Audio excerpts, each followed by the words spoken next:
We're live. We're live. Hi. Hi, Hello, Char. everybody. Hi. Hello. Hi, Dana. Good morning. Happy New Year, everybody. Happy New Year, Char, and Happy New Year to everyone joining the chat. Yeah. Happy New Welcome Year, to Dana. Woohoo. 2026. Woo. 2026. It's So awesome. excited. Oh my I God. hope it's going to be awesome. We'll see. Yeah. Yeah, we'll see how it goes. I'm so happy that you and I, the metamor, right? The metamor, the platonic metamor, I think is what you coined it. We are the Lawrence Winterman's platonic metamors. We Yeah, share a best friend, you guys, and that is yeah, Lawrence Winterman. yeah, But I love Char too. I just don't know Char as well as I know Lawrence. yeah, But perhaps after this live, we'll know each other a little better. yeah.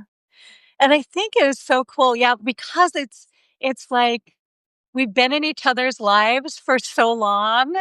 Like, Oh, Um, I think when you and Lawrence moved to Seattle, and so it's been like, I don't know, not to name any dates, but decades, it has been, 30s.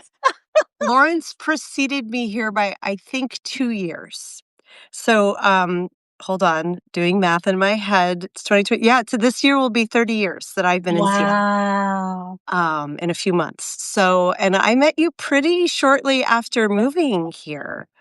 Yeah. I don't remember the first time I met you, but I've just always been, there's just sort of been this like awe thing around like, well, that's Char Sundust. Like, Oh. wow. She's magical. Oh, Dana. Char is magical. Same. Mutuality town. Oh my gosh. And ultimate admiration for, Yes. yeah, just so much admiration and love, and always your gift, your Mm, gift of it's you so are amazing. gifts. Oh my God. It's so amazing. Like, I remember, I was talking with you about, just like sharing life.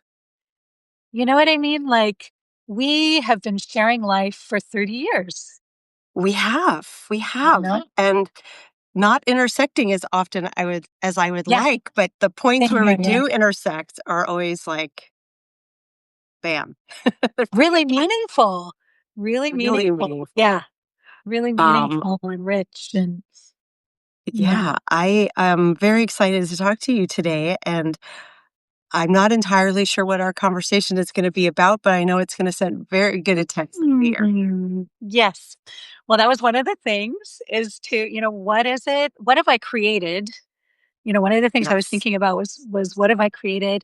Um, I also wanted to talk with you about, what does it mean to share life? Like, what does it mean to, one of the things you were just saying was like, oh, we haven't intersected as much, but each experience we've had has been really meaningful, you Yeah. know? And so sharing life is and celebrating life. I Hmm. think, we have ample opportunities to, one of the things that you and Lawrence do so beautifully on Gen Xie is you talk about you describe what's happening, and then you are looking at, oh, how can we be in the prescription? Because a lot of people are just in the description, but what we really need are some prescriptions. So I'm wondering about prescriptions, and I want to talk a little bit about Okay. prescriptions for You 2026 and, what your thoughts are going forward. Yeah, I'll stay with that, and then I'll go to my next thought. I love that. And I am in the chat now. I think, Char, from the Daily Whatever show that, excuse me, Lawrence and I always have the chat open so that we can be in conversation. And Yeah. Mason is saying, if this is real, I will hear and see it today. I'm not sure what you mean by this. Hi, Mason. Hi, Mason. I think you just mean the fact that Char and I are platonic metamors through Yes. Lawrence. And that is certainly very, very real. Char is kind of a legend in Seattle. Oh. Um, and in the like spiritual, um, I don't even know what to call it, but you probably would know better than I would. Maybe just in the sanctuary space, we can say that, like, Yes. Yes. if that's like your path, you're gonna intersect beautifully with Char here in Mm. Seattle for many years now. So, Muchas gracias, amor. of Okay. course, de And nada. G, you are you. Guru is G, you are you. You bet. You bet. Ah, Yeah, I think so. And I'm a spiritual, you know, teacher and mentor and classes, and I do soul retrieval work and visionary work. And yeah, I love my job so much. you have carved out a life that's, I was gonna say enviable, but that's not maybe the right word. It's beautiful. Like, as someone who is really pondering the question, especially at the turn of the year of like, doing work that has meaning and sort of filling your days the way you want to be filling your days Yeah. versus the obligations of, a day job. And you have always carved your own path Mm, and been, it, yeah. from all the measures I can see, immensely successful at it. And I want to hear more about that because that's certainly part of Mm, where my mind is of how to make it all work because I entered the end of this year or like the end of 2025 very, very mm, tired. yeah. And I thought I took this last week off and I was like, I'm going to write and I'm going to get my home in order and I'm going to do all these things. And Yeah. I've done some getting my home in order, but mostly I've just been like, I've been sleeping a lot. Mm, I have been watching a lot of TV with my kids, some beautiful storytelling that's, very mm, pop culture stuff, Stranger Things and Percy Jackson and the new Knives Out but just a lot of quiet mind type that usually I am like, I don't have time for this. I have too much yeah. to do. But I'm But realizing how you're much. resting. Yeah, it's like you're resting in those programs and resting with your children. And yeah, I saw your glamour dress yesterday. Oh my God, you looked so gorgeous in your sparkle. And Oh, thank you. Thank you. Yeah, that was so cute. My neighbors who are like, sorry, I'm grabbing my auxiliary tea mug here because mm, I'm having my first tea of the morning. My neighbors who I've known since our kids were in elementary school together. They're about to mm, graduate high school. They are like very quiet people. They don't go out much, and and she is French and delightful. She's Parisian and like so mm. stylish. And so they decided to throw this party starting at 5 p.m. the day before on the 30th. I love And it was like, "Come as you are," but she messaged me privately and was like, I can't do her accent, but it was, "I got this Oh, beautiful dress," and she sent me a photo of this all sequined dress, and she was like, "Please dress up, I need someone else there." oh And I my was like, "Done, God. done, and done." Oh yeah. And you did. And I was I like, where did. can I get a dress like that?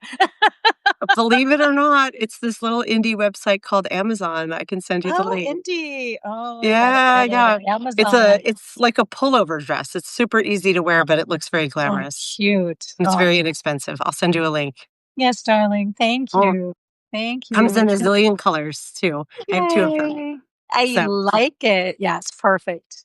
And I think yes, glimmer and shimmer and yeah, is one of the prescriptions. for sure. I do like to sparkle sometimes. It is fun to wear a sequins dress when I have an occasion. So I was like, I will happily wear sequins to your home. Oh, gracias, amor. Aquí. Yes, yes, And yes. me to yours. Me to yours. And I see yes. something else in the chat I love from Lynette, where she says, I pick a word every year since COVID to meditate and pray on. And this year, the word is kindness, which Uh, I love the word you've picked, Lynette. And also, this has been a thing for me this past week, too, that I thought we would probably talk about today, Shar. So it yeah. seemed like a good lead in of like, getting quieter this week. I was like, what Mm, is going to come forward for me? And I really thought it was going to be like creativity and power and these sorts of words. But the word that came forward for me more than any is rigor. And that mm. is not my strong suit. Discipline, and it is increasingly Oh, less my ooh, strong suit. interesting. it's increasingly less my strong suit since becoming more of a creative these last few years. But what's coming forward for me is like, Dana, you probably aren't going to be able to let go of anything in 2026. So if you Mm. want to be more in your creative power, you're going to need to be like, you're going to need to prioritize like crazy Yeah. and, um, and like schedule and plan and make it. That's the only way it's going to work is what's Yeah. coming forward. And my head is like, well, I don't want to. Oh, I know. I know. I want a I word like kindness coming forward. But I no, feel you. right? And it's I I think we come at our beliefs in different ways, and I'm not someone who would ever like I wouldn't put spiritual in one of my top descriptions of myself, but when it comes to things like this of like you have to wait to see what comes forward, Mm. Yeah, I what think surfaces? Yeah, what comes to the surface? yeah, Mm. rigor, why rigor? Because, darling, I mean, Yeah. yesterday, every morning I go outside and I do my morning meditation outside and my prayer. Yeah, I love that. Yeah, it's so good just to be outside. Like, I think that's one of the prescriptions, I think, for all of us is just being outside more and being in the natural world because, our nature is reflected in the nature around us and our true nature. That Um, and you're right. yesterday, yeah. And yesterday I was there and I always do this prayer of, um, where I listen, where I do the deep listening. And so I'm reflecting Mhm. and I heard it's great to be responsible, like respond with ability, and, um, and I was like, "Oh my gosh." So it's like my word for this year is responsibility. And I was exactly the same way. I was like, Sure, who are we? "Oh." Right? Like, and I Yeah. think that's what we all need is like that rigor and that discipline. And I mean, discipline, right? The root word of discipline is disciple, Yes, it is. right? So it's like Yeah. disciple unto oneself or disciple unto what one wants to create or what is it that you really want to make, Okay. you know? That makes me feel better about the rigor part.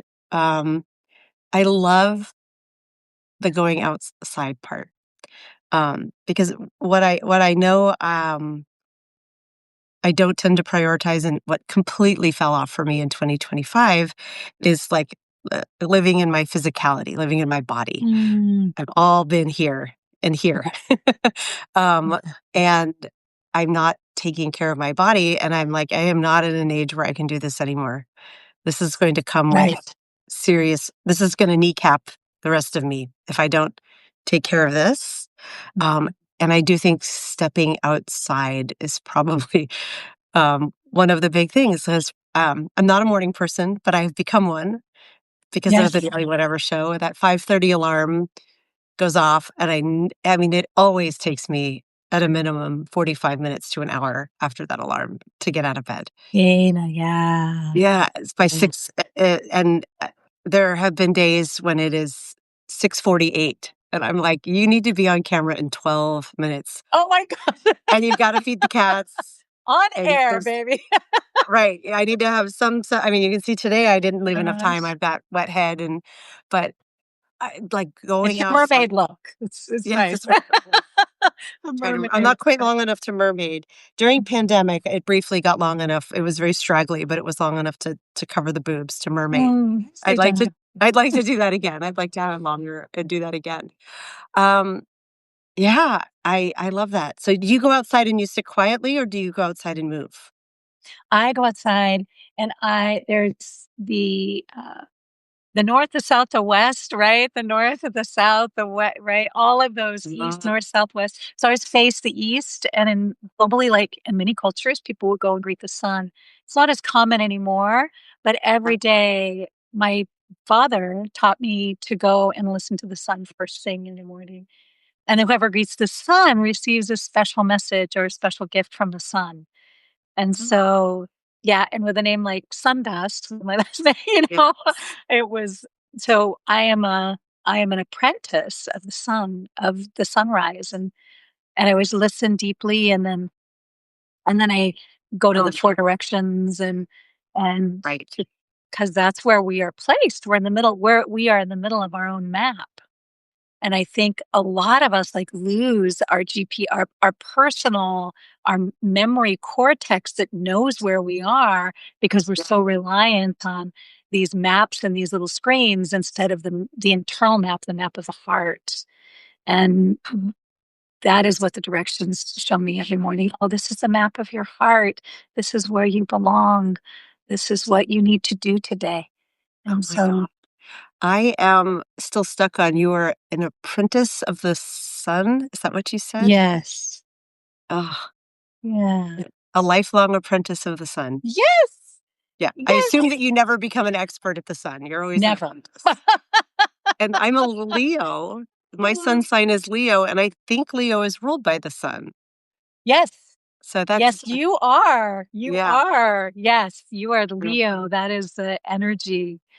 Lawrence would have more expertise in this arena than I would, but Yes. And Karen, absolutely. who's here in the chat. Hi, Hi, Karen. Karen. Karen, you do also the sun, the Leo. Oh, sweet Yeah. Karen. Mhm. Wow. I love that regimen, and me being me in my overwhelmed head, I'm like, well, yeah, you can do that, and you can also walk Kira while you do that. Because Yeah, yeah. that And could be your Kira, morning meditation, Dana, around the block. You walk north, south, you take the square, then you check north, south, east, west if you go around the block, oh right? my gosh, that's perfect. That's perfect because we need new ways. We need to have new ways. Absolutely. That is the power source, Karen. So true. Oh my And gosh. I think also that, there's also walking meditation Yeah. and cross culturally, even Einstein, like he had a place in his rug where he had worn away because he was pacing and doing walking meditations, you know? And so there's something to this, when we're walking, our soul is, and our mind and our heart are able to come together, and find each other and find prescriptions or make decisions and, you know, do the right thing. I agree. I think, at least for me, because my head is so frenetic, that if my body moves, it clears my head. I mean, I don't think that's unique to me. I think that's a lot of us. So Yeah. the idea of meditating while I don't meditate, and the idea of meditating while sitting still feels like no, like in yoga where they're like empty Yeah. your head by sitting very, very still. I'm like, Oh I my don't god. think I don't think I can do that. I think the I only might way my die. I could head die if I do. Yeah. yeah, I think the way my head empties is movement or music too. Yeah. I don't remember. We went to a show years ago, and it's weird. I don't remember what the show was, except that it was something very loud and rhythmic, and we were near the front of a stage. I feel like maybe it was more of a dance night, but we were near a stage, and I remember we ended up at that really disgusting IHOP on Capitol Hill that I Oh think is yeah. probably Yeah, gone. across from Seattle U, yeah. Yeah, but I do remember having sort of a like trancy sort of. It probably was some sort of journey that like can happen to me Oh. from music. And because I was with you that night, I remember all of that happening. But mostly I remember we ended up at IHOP. Memory Yeah, is weird. Do you remember yeah. what show that was? Oh my god, what was it? I remember it was really yeah. It was an intense night. It was very yeah, we were very close to the front, and I can't remember who it Yeah. was. We should You'll ask have to Lawrence. yeah, Maybe he'll remember. it's funny when you get old enough that you're like, which one of us is keeper of the memory? Mhm. one of us, one of us has to remember. Lawrence will definitely remember for Mm, piecing it together, you know? yeah, maybe Um, so. I don't know. this is a really great segue, because I remember when you started the Imaginary Girls and you were, doing the writing, and it was that talk about rigor, Dana. Like, that was rigorous, and what you guys managed to pull off was what you women, you powerful women, managed to pull off was, like, astonishing to me. I was just like, "W wow." And the writing was just, "We'll see you soon, Lynette." Yeah. Bye, Uh, Lynette. See you soon. Um, and the, uh, the writing that you were doing at that time, I mean, this is gonna maybe sound a little interesting because music, of course, is in all of the cultures in my, um in my ethnicity and culturally, is considered sacred. Like, music is considered something that transports us or that is invitational or that invites energy or ancestors or guardians or healing. And that was like, I was like, wow, that's quite a job, Dana. Like, you're doing this, right? For this, like, this sacred measurement of time and Yeah. entreaties and gratitudes. And, it's a prayer, right? All music is a prayer. And so I think that, musicians are kind of sometimes seen as like holy people, or sacred Mhm. people because of that like ancient knowledge that we have that our singers are they're the, they're the wish makers, the prayer makers, the oration, the oratory um Wow. muses. I love that. And this is so interesting, Shar, because I do think that like when one is on the right path, the same message keeps coming back. And a few weeks ago now, I was at a Christmas celebration for the Seattle chapter of the Pacific Northwest chapter of the Grammys. I got invited. I'm not on the Grammy board. I want to be. It'd be fun. Yeah. But there were all kinds of people I knew from back in the Three Imaginary Girls days, which for anyone on the live here, I ran a music publication. I founded and ran a music publication called Three Imaginary Girls back in the Mhm. aughts, that focused on kind of the local music scene in Seattle between, in retrospect, between when grunge ended and when kind of the Head and the Heart and all the new sub pop bands and Macklemore and came up. Yeah. I guess the biggest artist that came out of that time was Death Cab for Cutie and the Decemberists. Like those are Yeah. the kind of big Northwest artists then. But there were a ton of small indie ones. And one of my very favorite bands, still to this day, is called The Long Winters. They Mhm. were on Barstool Records, just like Death Cab and Not a Surf, but they didn't reach the same level of fame. But the lead singer of that band and the kind of frontman, everything for the band is John Roderick. And he is now a professional podcaster. That's what he's been doing for years.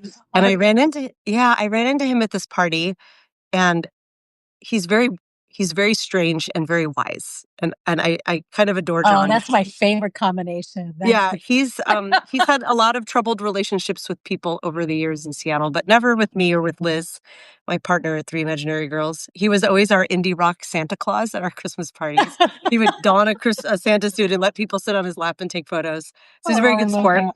But he said something. I was talking to him about like, "Hmm, what I would really love is to be able to full time be a writer and podcaster." And he was like, "Look around this room, Dana, of musicians and other creative weirdos, and like most of us don't know how we're paying our next bill necessarily because our culture doesn't know how to value who we are and what we contribute. But generations ago, we were the soothsayers, we were the healers." Yes. And he Yes, started that's like, exactly it.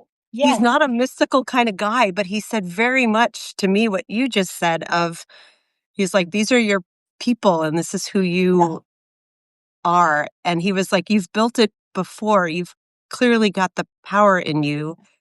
You should be doing this. And I was like, Yeah. mind blown.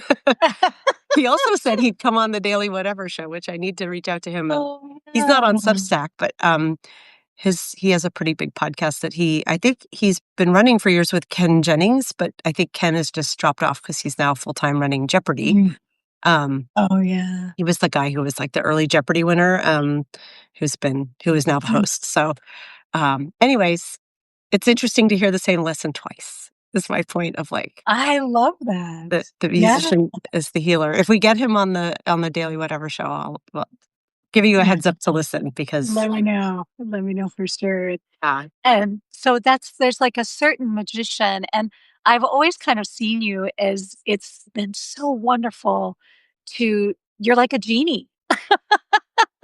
You are, and it's just, you just rub the lamp and then suddenly something else wonderful comes out. And Thank you. I love the writing that you have been doing. I love the work that this beautiful gift of friendship that you've been sharing with the community with Lawrence, and I love listening to it. I try to tune in every morning and I love just seeing you there.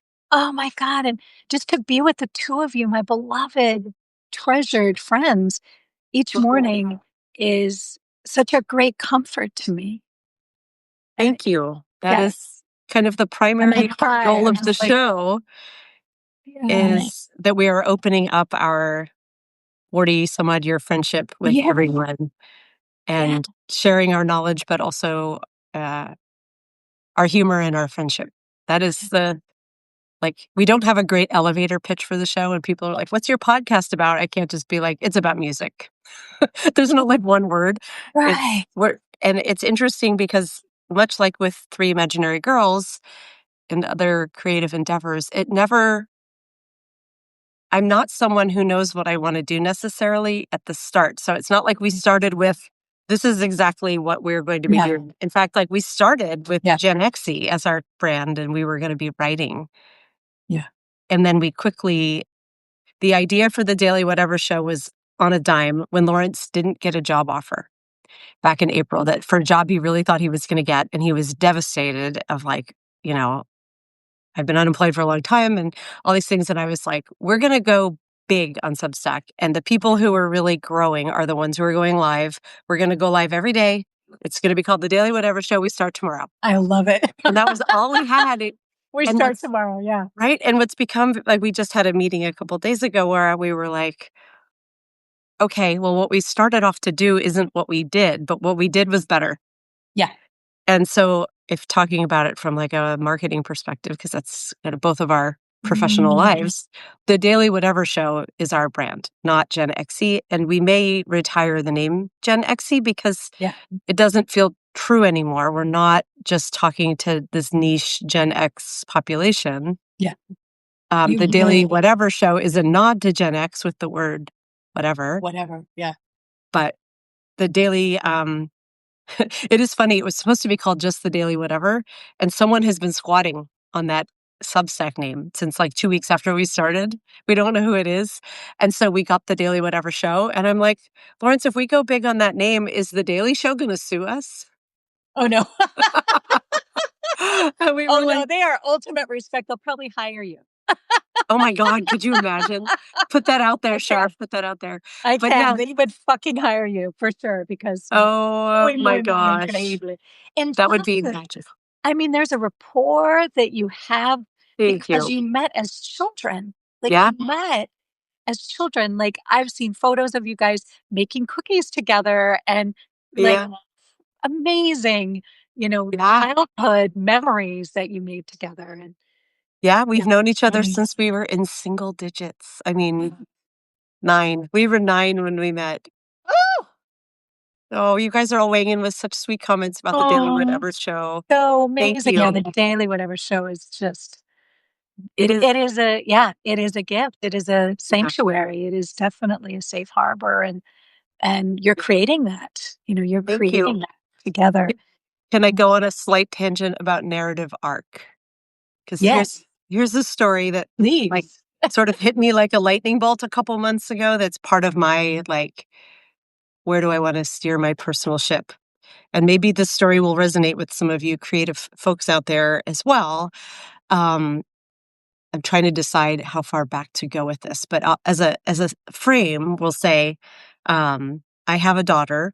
I have 2 daughters, but I have a daughter who is a senior in high school, who is a very talented artist. I think some of you know that, and who we are trying, to figure out where she's going to go to school next year for college or design school, wherever she goes. That's part of this narrative. Then I'm going to jump back in time and say, I have always loved music and words, right? That was always me growing up. Not as a musician. I don't have that talent, but just I'm passionate about music and knowing a lot about it and listening to it and sharing it. And I love to write. I was editor of my high school newspaper, and I wanted to go to Northwestern, which is the top journalism school in the country back in the day. Mm. They had a summer camp like between junior and senior year, but my Yeah. parents were divorcing that year, and so I didn't go. to summer camp. But I did come back and was editor of my high school paper. I applied to Northwestern. And I also, like, nobody helped me with college applications. Because back then, Gen X, it was like, you just figure it out, right? Yeah. But I desperately did not want to stay in Florida and go to an in-state school. I was better than that, right? I was going to leave the state. So, and I'm sorry I'm making this kind of a long story. That's why I said, bear with me. Oh, I love it. There's a Yeah. narrative arc here. Radiance, Yes. radiance. And so I ended up getting waitlisted at Northwestern, and then I did not get in. Mm. Someone else on my school newspaper and one of the other sports editor, I think, he got in. He had gone to the summer camp. I did not. But I he got see. in and dropped out after a year. So strong choice, Northwestern. Mhm. But I didn't get in there. I got into University of Florida, because that was my safety school. And I got into NYU and Boston University. And I was like, I got into these schools. And I Wow. don't even remember having conversations with my parents, and I don't remember fighting for this at all. But it was sort of this, like, we can't afford to send you to NYU or Boston University. Like, it was out of the question because Uh, it was so expensive to live in those cities. They were private schools. There was no scholarship money. And I had a full tuition ride at UF. And, like, I was a good student and bright, but, like, didn't work my hardest and, like, you know, oh, man. Both our parents got PhDs at Northwestern. It's the school that's that's gotten away from me great. twice. So I ended up going to UF, and I've always been like, it was a great experience because it was. I got a really good education, and they had a good journalism program there. And I took intro to journalism and I took intro to advertising. And I was like, there was this sense of like, I'm not learning anything tangible in these classes. And I'm still very like this of like, but what do you do? Right. Yeah. And also, this is 19-year-old Dana who had to declare a major. I was like, I don't want to compete. I don't want to have to move to New York or LA and compete. I want a job. I will marry and I want to marry and have kids. And I want to have a job I can take with me anywhere. My parents divorcing and my mom not working had a really big impact on me. I need to be able to work from anywhere. And I majored in speech therapy, speech pathology. Yeah. I went on to get a master's degree in that. I did it for 5 years. And that was right around when you met me, Char, that I was bored out of my fucking Oh mind. my God. And I was like, I have plateaued professionally, intellectually, emotionally, spiritually, and financially at Mm. 27, 28. It was my Saturn return. I was like, I don't like this life I've made for myself. I didn't know how computers worked. I had really kind of pigeonholed myself in this role. I was in a relationship I had to get out of, all the things. So my Saturn return was kind of wiping the slate clean. I got a Mm. 5-month degree at Bellevue Community College in online tech writing, and everything shifted to tech from there. And Interesting. and so then I had a career, right? And Mhm. so I don't want to disclose where I've worked, but like big tech companies out here. Yeah. In sort of, but it's all been figured out on the job. And like a lot of people my age, Gen X, started very much as a generalist. And then as the world has shifted and things have gotten more specialized, my career path is not linear. And so when I am not working and I'm looking for a role, it's very hard to explain me because I'm too much of a multi-hyphenate where I'm like, I've done marketing and content and comms and project management. And also I can do this. But Multi-hyphenate. I love it. yeah. And Lawrence and I With talk about that you, a with lot of you. the Gen X multi-hyphenate. And it is, it like alongside all of that, starting in my early 30s, so shortly after all of that, I founded Three Imaginary Girls with a couple of dear friends, and it was my first baby, right? Like, it wasn't anything, we never figured out how to make it a proper business, but we were awarded most valuable players in the Seattle music scene in Oh, you 2004 were. for Yeah. Seattle Weekly. Like, if you were in Seattle and you were going to shows, you knew who we were. We built and elevated this community by going to live shows and writing about it. And this was like just before blogging platforms and social media. So our active years were 2002 to 2007.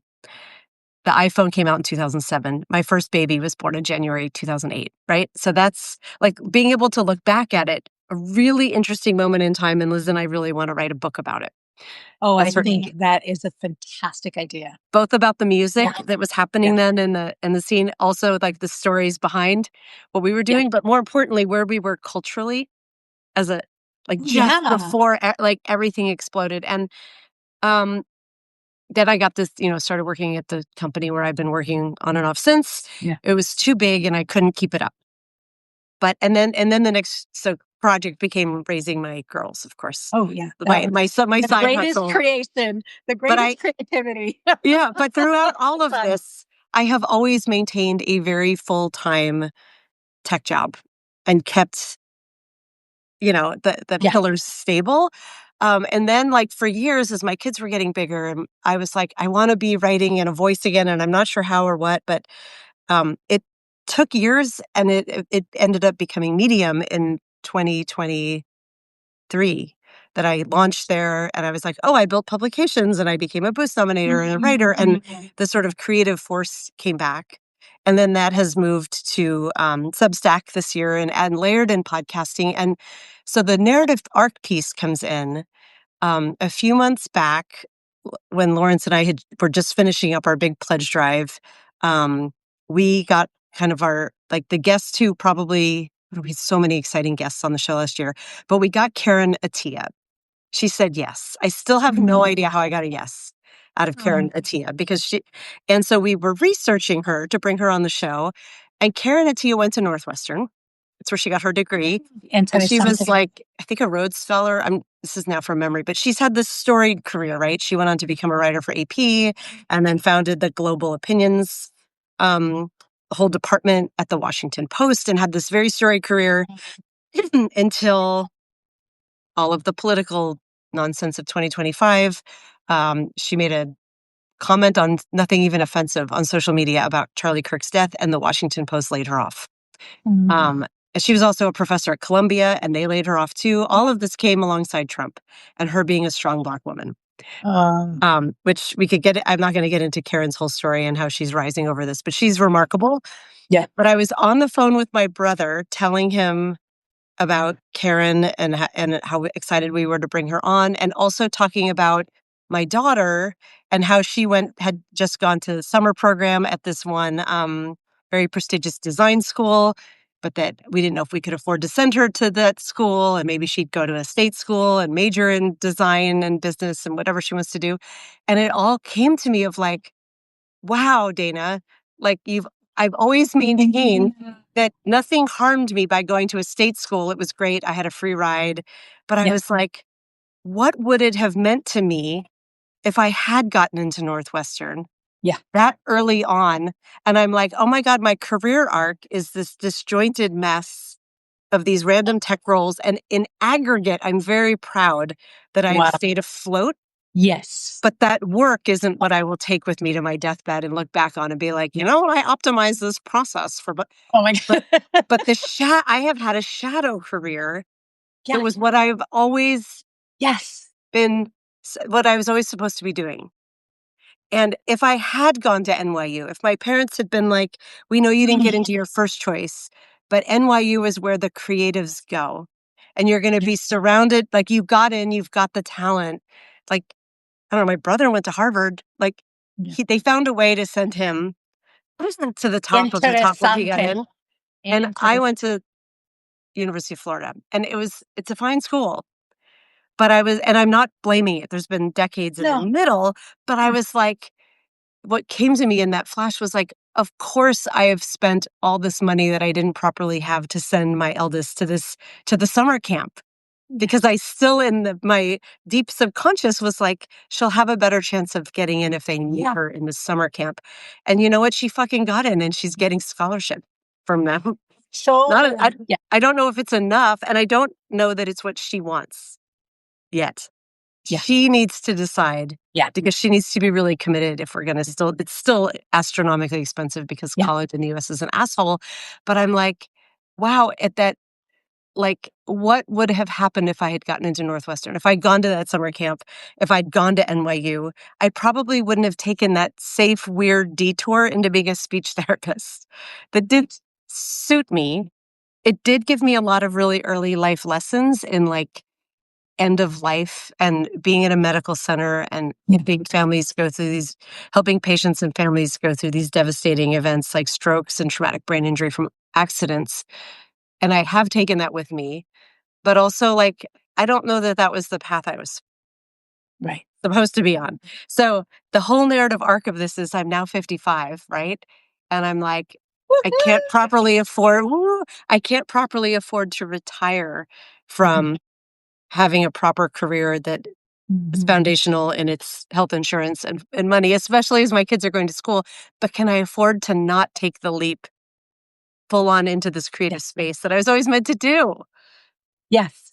And Right? and Dana, it's like what I was Ah, thinking is like, but language, right? And speech and stories and, yes. the claiming to teach people how to speak is like the claiming of your life story is one of the most powerful and healing things that can happen.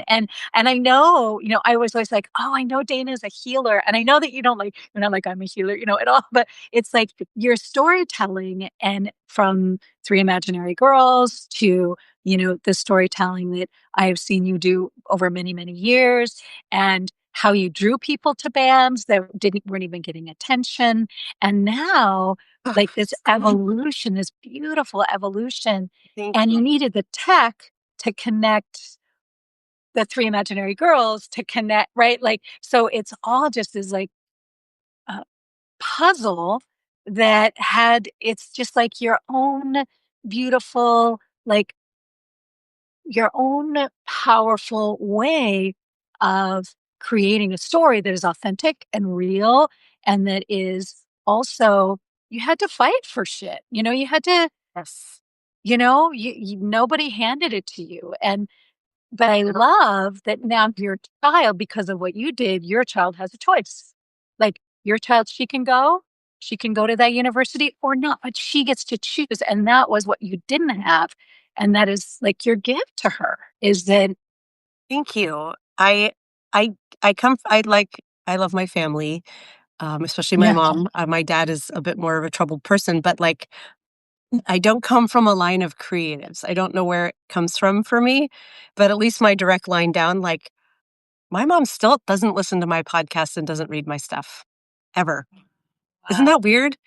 And I think it's part of why I'm so involved in my kids' creative growth Oh my gosh. is because I'm like, that's the part of your life that's going to give you meaning. Even if you go on and you become a CEO somewhere, Yeah. that'll give you meaning too. But like, you have to stay connected to like Oh, that point Dana. of view.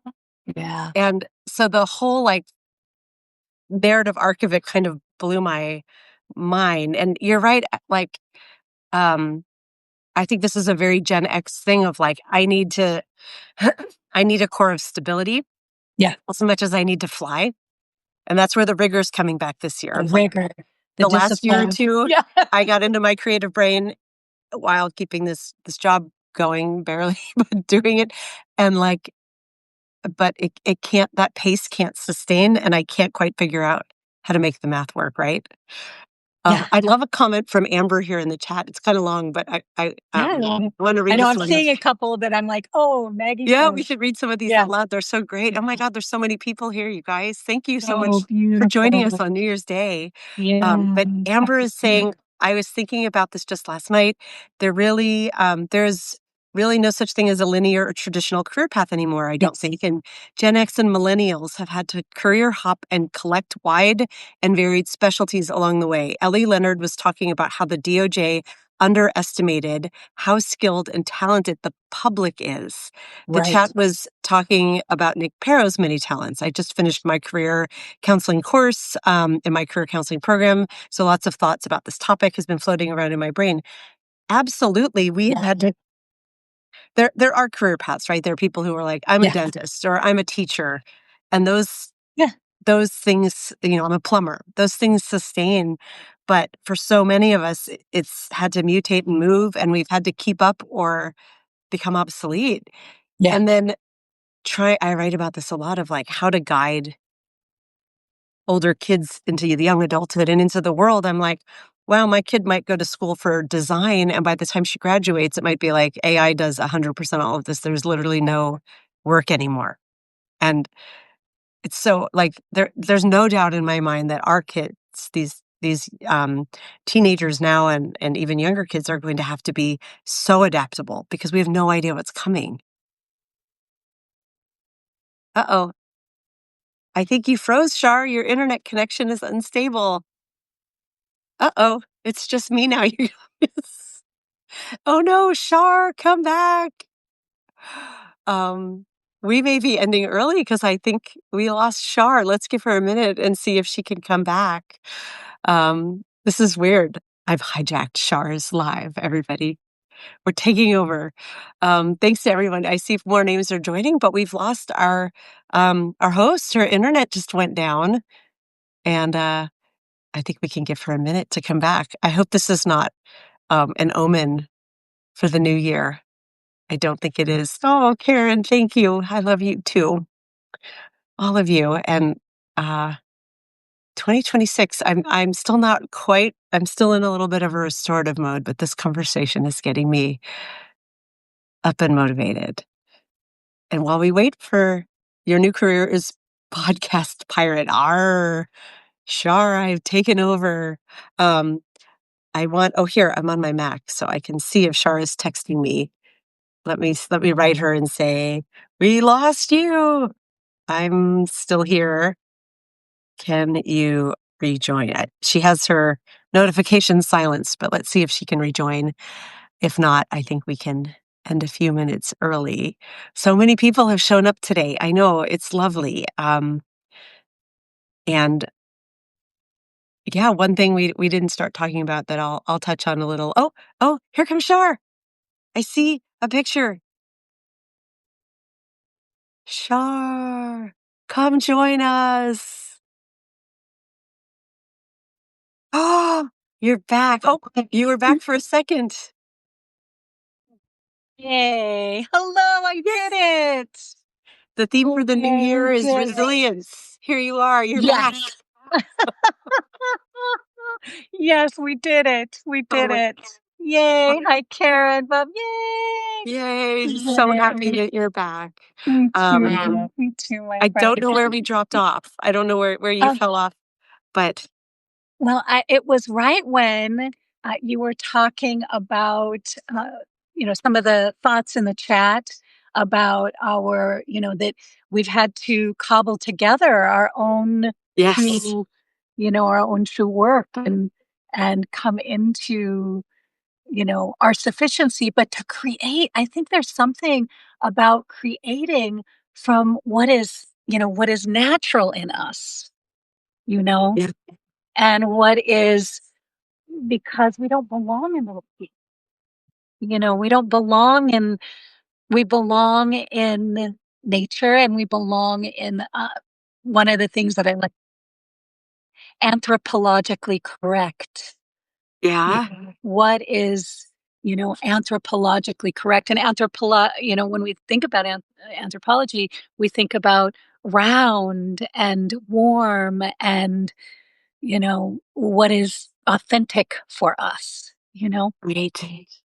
And Shar, you are frozen. I can hear you, but Okay. you are, I don't know if you can tell My that you are. internet connection is entertaining right now, but we're going to work with it. We have the skills. Yeah, Um, we do. yeah, we do. One of the things I wanted to cover today, Dana. I know we've Yeah. just got like a few minutes left, but um, aside from sharing life, was also the the evolution, of our work and of our creativity, Yeah. and just seeing like it was like you went from telling other people's stories and drawing people to artists Yes. to telling your own story, which It's true. has been and how you were influenced by those people and those places and those things. But I think that there's something just so powerful about talking about evolution, especially Yeah. on New Year's Day. And I was just curious about how do how do you see your evolution? How do you see it now, looking back, and how do you Yeah. see it, coming up in this next iteration? That's such a great observation and a great question. Um, I always like Three Imaginary Girls. I still didn't believe in my power as a writer. It was more about community building. And the Yeah, writing was, we were very much cheerleaders and it was fun and silly, but it wasn't, um, you're right, it wasn't personal. We were documenting the experience of what it was like to be going to all of these shows in yeah, Seattle and to be elevating these bands and building community. And the building community part is here again, especially on Substack, more on so than on Medium. But when I got onto Medium and started writing, it kind of tapped into something I didn't know I was capable of. Um, and God, that sounds so pompous, but like coming into my power as a writer by it telling my doesn't. own stories in my own way, like, Especially your voice as a woman is a powerful woman, and as a woman thank who in her you. own way, it's important. Thank you. And I think that almost 3 years now that I've been writing, I have learned how to tell a story through memoir that's kind of weaving together disparate parts that I've pulled from my own life into a conclusion. And then when it's at its best, elevating that conclusion to something that other people can relate to. So it's Mm. not just me talking about, oh, this is my dad and he has dementia and we have a fraught past and now we get along better. But the experience that I think most of us have of either a troubled relationship with a loved one or dealing with Alzheimer's and Yeah, dementia in someone we love. And so it resonates with people. But what's so interesting about your question, Char, is being on Substack. Um, I have loved memoir writing and I want to keep doing it. And I'm a little writer's blocked right now and struggling because I know I'm about to have to shift a bit because I want to be able to use my power as a writer to impact the state of the world more.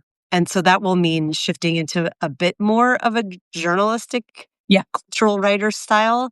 Um, Lawrence is very all in it. Blue Amp Media. I've been supporting them as well. I love the work that's happening there.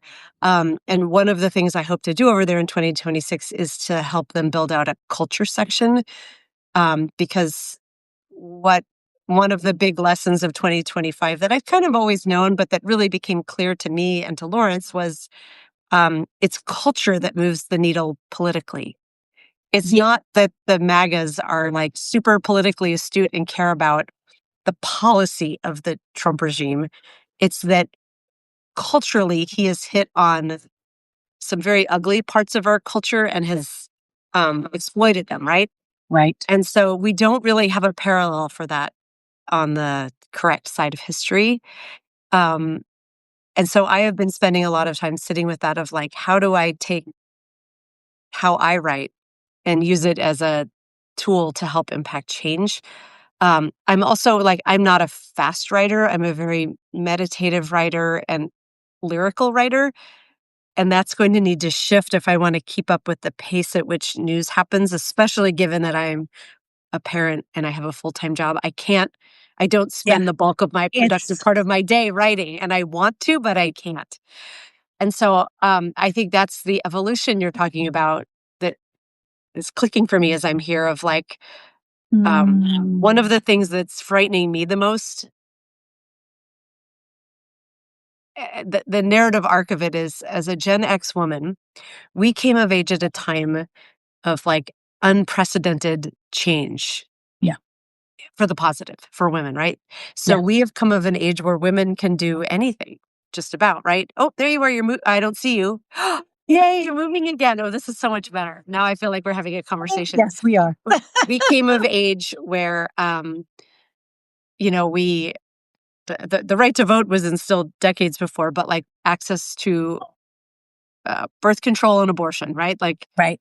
that takes our shackles off. We could move into any career space we wanted to. Like Yeah. we were first. That like it's a chasm between my mother and I.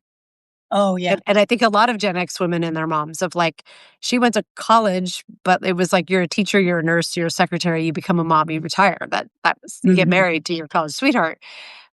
We could be and do anything. We could have financial freedom. We could have mortgages, car payments, credit cards. Like, we could run marathons. All of those things came to be either right before we were born or when we were infants. And I have always taken for granted that that would never shift. And then we watched those same rights move on to queer people, right? So first the ability to just come out and live authentically, but then the right to legal marriage. That those things all became possibilities. And I thought they were inviolate. And what I'm seeing now that really terrifies me, just in the last few months, is very traditionally serious news publications are asking questions and using language that have no business being asked. Is feminism destroying the workplace? Is feminism harming women? These were that's the New York Times and CBS respectively. And the one that just ran, it's a Barry Weiss thing. It was the Free Press with CBS doing some in conversation, and it was called, I believe, "Is Feminism Harming Women?" It was something to that effect, and it was sponsored by fucking Bank of America. My primary credit card, and I'm like, "Hey, Bank of America, you have my moving right business. along. You have my business because right, feminism is why I have a credit card, Bank of America. Right. Feminism is why I have had a career for now 27 years in tech, and I own my own home and 2 cars, one for me and one for my daughter. And we are watching as our daughters are having their rights eroded, right? Like, looking at where they're going to college, I'm like, that's a red state, sweetie. Like, you or your friends are going to need abortions while you're in college. Like, that is just a fucking fact. Right. Yeah. That's the age where, I mean, it can happen at any reproductive age, but in your early 20s, like, come on. And like having to seriously contemplate, like, if any of those young women need help, like, of course I would want my daughter to bring them here. But if you watch Texas, like, I could get arrested for that probably eventually. Like, And put away in jail for God knows. Yeah. and yet I'd still do it because Of course. and like to have to be thinking of these questions. Anyways, I got off on a little bit of a tangent. The place where I think my power is going to come as a writer is uh, like a little news announcement about programming for the Daily Whatever show starting in February. Lawrence and I are each going to have a day that we program, and we're going to respite the other person. So we will each be on air or off air one day, and his one day will focus on queer issues, and he will bring in his own co-hosting guests. And mine, I don't know if I'm going to name it yet or not, but it's going to be my feminist killjoy show.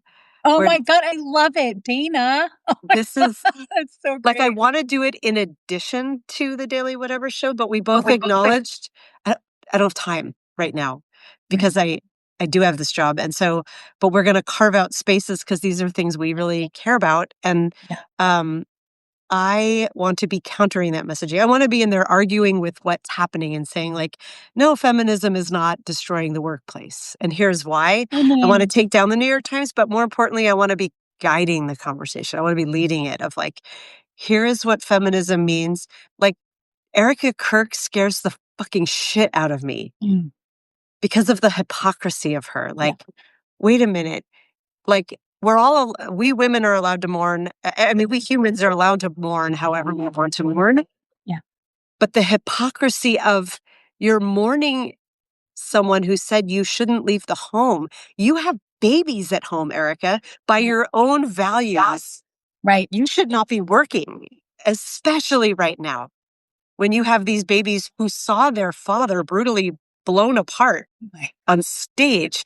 You need to be with them and out of the public spotlight, in my opinion. But feminism says you can do this however you want, but you're using your mouthpiece to try to tear down feminism and to promote an agenda that is going to make everything worse for women as you're doing the opposite of it. And your followers don't seem to see the irony there because you're blonde and pretty and white. Like, I can't wrap my head around the hypocrisy and how, but it's dangerous. Words matter. And Yes. The And I think visual of that's that it. and what's happening there Yeah. really matters. So that's gonna be my evolution in 2026 Oh, is that's so as great. and but it's not natural for me to write quickly and to write from a journalistic because like I'm starting a story that's likely going to go on Blue Amp for the culture section.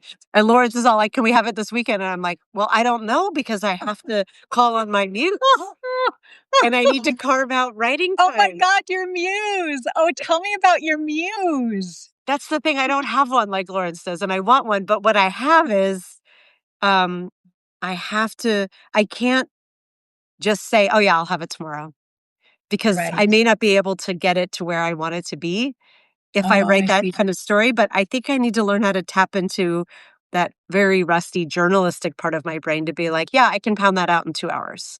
Fuck And it yeah, will meet boom. Yeah.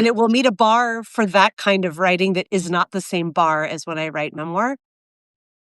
It's a different bar, they can both be good, and I Yeah. don't quite know how to get Yeah. there. Well, and I think also just like for me, letting go of the addiction to perfectionism and just being like, it's good. Yes. It's, it is what it is. It's the message. And so I think for both of us, it's like, what is the message that we want to be offering? Like it's not in me, it's not in you, but it's in the message that's like coming through us and how we're Yeah. being guided and shown. And I think that's the evolution is how do we care for one another and how do we come together in ways that are meaningful and where we support and elevate one another's magic and one another's voices and Yes. I love that. I think, yeah. yeah, Lawrence always likes to say it's not his expression, it's an old one, but a rising tide lifts all boats. Yeah. So that's Yes. in doing this, it puts out an example for everyone of like, do whatever it is, like hang out your shingle and start. Yes. Because Yes. you never know where it's going. People are saying very nice things in the chat. Thank you. Kira is my muse. Kira is my Uh, is my delight, but she is definitely not a muse in that sense. She is a distraction. Here's a weird thing. She has not come out of bed. Like I woke she always sleeps with me. I woke up this morning and she wasn't there. And I called to her and she didn't come and I was like, "Did Kira get out last night?" I had a bunch of teenagers at the house for New Year's and I couldn't find her and she's still in my older daughter's bed. She has not come down, so I'm a little worried about her, but I think she's okay. oh, I think so. I I think mean, she's tired from I having think all she's those like, guess kids. what?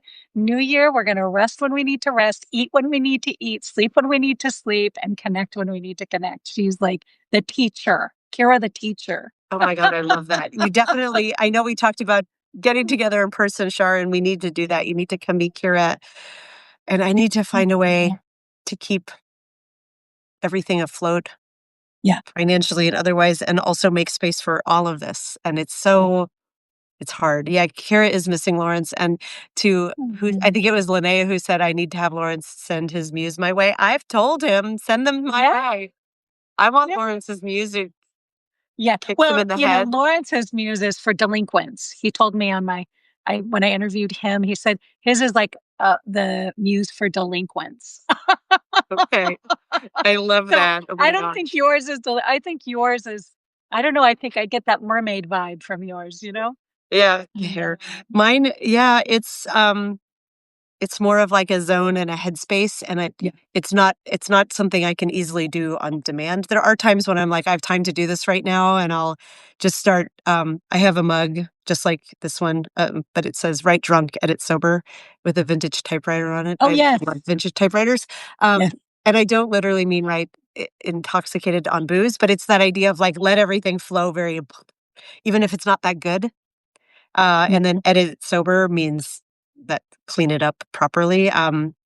It's sometimes I force myself to do it, but the final draft always has to come when Yeah. the time is right. And the problem is that tends to be at late at night because I that's have the that only as time I I can really find to carve prefer. it out. Yeah, I don't know if it's because I don't have my days available to me or if it's because that's truly my time. But with the 5:30 wake up alarm, that time Mm, disappears because I can't do it, right? I just am like a zombie, right? Like, mm, so mm. it's all a balance. It's all a balance. And maybe in February, when Lawrence has his one day that he runs, that night before will become my writing night. That'll be part of the rigor. Yeah. I don't know. Perfect.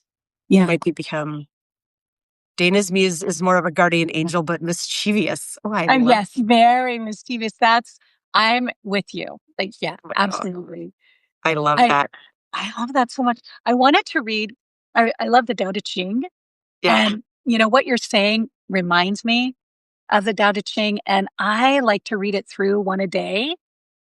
Oh, Yeah, okay.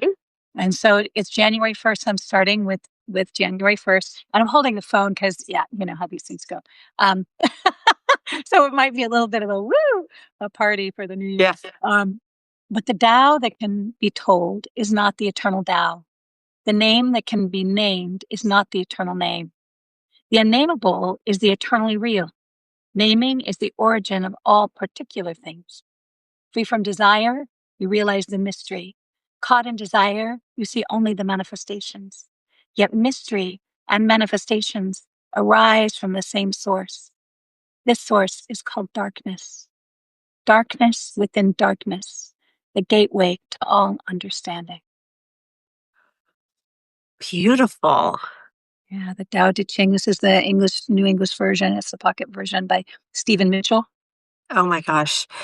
Shar, you should do you should record yourself doing your reading each day and just post it as a short on Oh, that's a Substack great each idea. day. I would listen to that every day because my problem is like I can't sit and listen to a whole podcast every day. I'll Yeah. like pop in while I'm at work and be like, "Hi, I'm listening for a minute. I was I you. I love love you. that. Bye." I love when you do that. I'm always like, Dana. Yeah. Yeah, and I Makes hate my that I heart can't so stay happy. Yeah. unless Oh, it I will happens do to be at a that. time when I'm commuting or something. But like recording your 1 minute of daily affirmation would be a beautiful thing to do for people. I would listen. And you have such a pretty voice when you read it. Oh, thank you, Dana. Thank you. That's true. Oh my So, gosh. Look in how, oh my gosh, closing, look how I late it know. is. Yeah, I I feel was like we like, just in started. closing, I know. I'm just like, I'm having so much fun, and we'll do it again for sure. I want you to hear some of your writing and talk about your writing and your process. But also, I just wanted to ask, like, what do the question is, what do we want to create in the new year? And what have I created enough of? And what am I done creating? And what do I want to create in the new year? And then I have a question for you. What is your favorite? I'm going to use your question on you. What is your favorite Gen X song of all time? Oh, I love that you're So asking it three that. questions to So close. three questions. What I want to let go of that I created is sort of too much chaos.